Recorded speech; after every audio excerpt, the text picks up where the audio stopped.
కవల పిల్లలా? శాబాష్. ఒకడు ఇంటికి, ఇంకోటి దేశానికి. ప్రజాస్వామ్య పార్టీ కొత్త రక్తం. పేరు యోగి.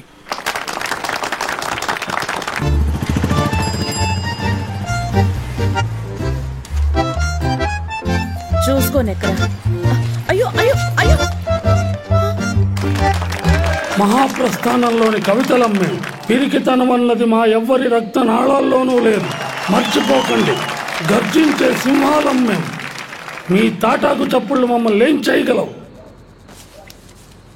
గర్జించే సింహాలు మేము. మీ తాటాకు చెప్పుళ్ళు మమ్మల్ని ఏం చేయలేవు. గర్జించే సింహాలు మేము. మీ తాటాకు చెప్పుళ్ళు మమ్మల్ని ఏం చేయలేవు. ఏం చేస్తున్నావురా? మాట్లాడుకుంటే పడుకోరా.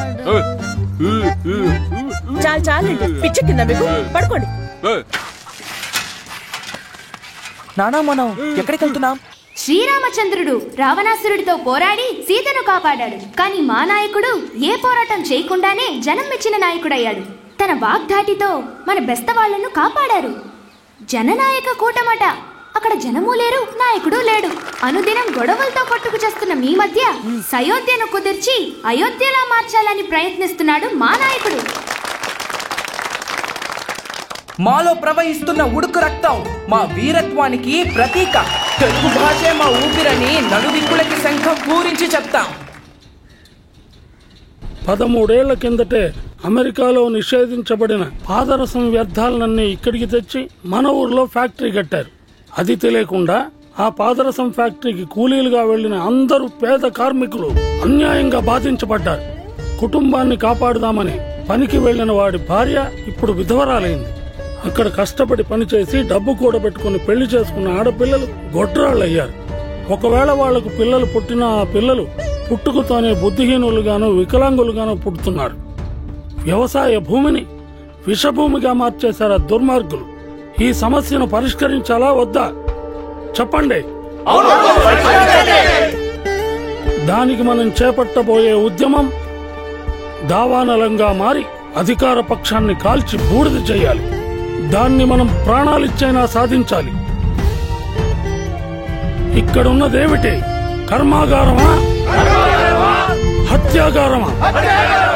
తిరిగిపో, తిరిగిపో. అమెరికాకి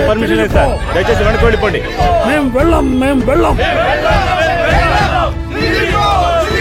ఈ పోరాటం ఇంతటితో ఆగదు. ఇప్పుడందరూ ప్రశాంతంగా బండిలో ఎక్కండి.